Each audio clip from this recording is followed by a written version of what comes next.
La Lega Nord si schiera a difesa dell'identità e delle radici del popolo veneto. Il riconoscimento della lingua veneta è il caposaldo della tutela delle origini contro l'attacco delle spinte globalizzanti che rischiano di disperdere ciò che resta della nostra storia. In questo senso è stata istituita la giornata per celebrare i veneti nel mondo, dedicata appunto alla grande diaspora veneta, agli emigrati che con il loro lavoro e l'opera quotidiana hanno fatto conoscere il Veneto. Grazie a noi è stato approvato il riconoscimento della lingua veneta. Siamo convinti che le nostre radici meritano protezione e rispetto. Per questo dobbiamo fare rete con le comunità venete nel mondo, sparse in Argentina, in Australia e in Brasile. Collaborando attivamente con loro, facendo rete, saremo in grado di superare meglio la crisi e di riportare in auge l'economia veneta. La difesa della nostra identità, infatti, non è uno sguardo nostalgico al passato.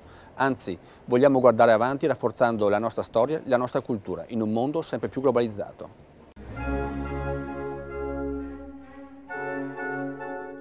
Sentirsi sicuri tra le mura domestiche, tra le vie della propria città, all'uscita degli uffici pubblici e degli istituti di credito, è una delle condizioni essenziali per la tranquillità e il benessere di tutti i cittadini.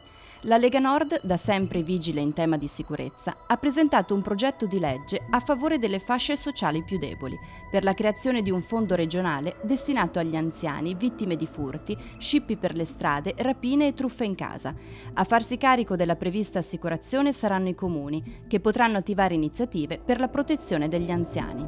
Vogliamo creare un fondo regionale per gli anziani vittime della criminalità, per tutti quegli anziani che hanno più di 70 anni e meno di 25.000 euro all'anno di pensione, i quali quando subiscono un furto spesso vanno in difficoltà psicologiche ed economiche. La Regione intende intervenire aiutandoli e restituendo loro quanto gli viene sottratto e istituendo anche un fondo a favore di quei comuni che intendono fare interventi sul territorio mettendo in loco telecamere per la sicurezza dei nostri cittadini.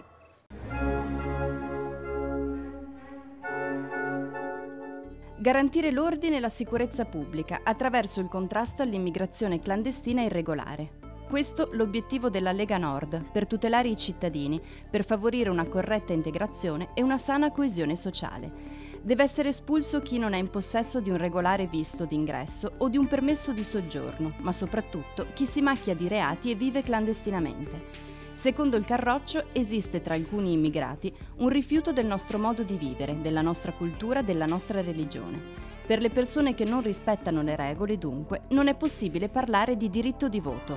L'immigrato che vuole vivere nel nostro paese deve rispettare le nostre leggi, deve rispettare i nostri usi e le nostre consuetudini.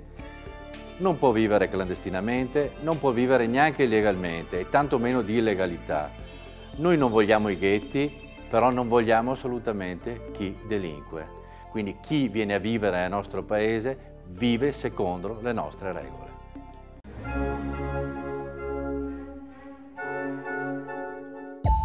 La crisi mondiale dei mercati finanziari ha avuto ripercussioni anche sull'economia reale, causando pesanti danni al sistema delle imprese e al mercato del lavoro. Nel 2008, infatti, è stato riscontrato un ricorso alla cassa integrazione ordinaria e straordinaria di 16 milioni di ore. Il gruppo consiliare della Lega Nord e Liga Veneta si è attivato per la tutela del lavoro, in particolare per garantire il posto di lavoro ai veneti, attraverso la richiesta di una moratoria ai nuovi ingressi di lavoratori immigrati extracomunitari. Il lavoro è sempre stato una priorità per i veneti, è questo che vuole garantire la Lega Nord, garantire i posti di lavoro ai nostri veneti, ai nostri imprenditori, a coloro che vogliono investire nella nostra economia.